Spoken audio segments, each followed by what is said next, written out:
fala uma coisa, essa LGPD, ela colabora em quê em relação às imobiliárias, às construtoras, enfim, ela colabora com quem? Com o usuário, com o cliente ou enfim, com as empresas que trabalham dentro dessa área? Com todos, obrigando o empresário a se adequar.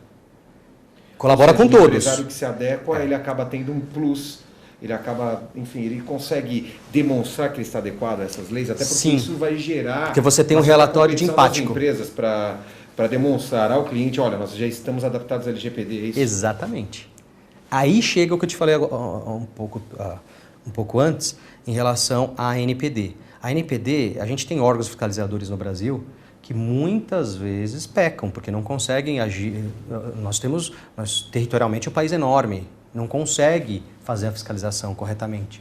Então, quem que vai fiscalizar as empresas com o tempo, no meu ver? O próprio cliente. O próprio cliente. Então, a lei, ela protege o dado pessoal, acaba com aquele pensamento do empresário que os dados são dele. Não, os dados são das pessoas. Ele é um portador daquele dado. Faz com que organize a governança desses dados, o tratamento. A lei fala em tratar estes dados. Você precisa saber o que você pode ter, o que você não pode ter e por que você tem. Você tem que provar que você tem. Então, uma imobiliária tem o dado... muitas vezes o dado é público. E assim, eu quero que você me diga... Bom, enfim, essa lei já está em vigor?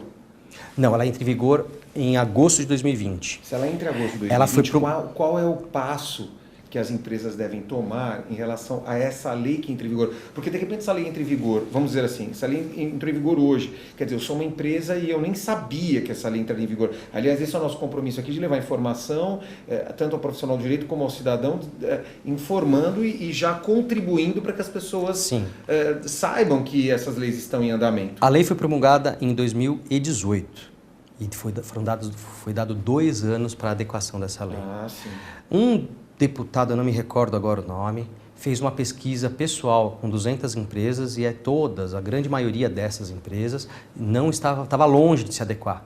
E ele entrou com um projeto de lei para tentar cancelar, promulgar por mais 2 anos isso. Eu acho que não vai para frente, porque senão gera muita insegurança. Agora, a própria lei já foi alterada 2, 3 vezes.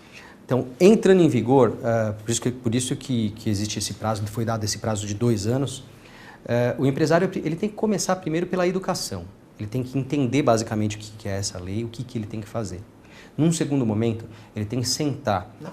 Na prática, ele tem que sentar com um jurídico e com o TI dele. E aí entra o profissional do direito, o advogado. Exatamente. Entra o advogado. Eu não tenho advogado, não tenho jurídico. Ele vai ter que contratar um advogado para acompanhar o mapeamento, gerar relatórios de impactos, apresentar uma aplicação e depois que apresentar uma aplicação, você vai ter constantemente a análise e a adequação, porque as questões do direito mudam toda hora. O advogado tem que assinar algum documento, a lei preza a assinatura de um profissional do direito ou o advogado ele só vem com suporte jurídico? Suporte jurídico.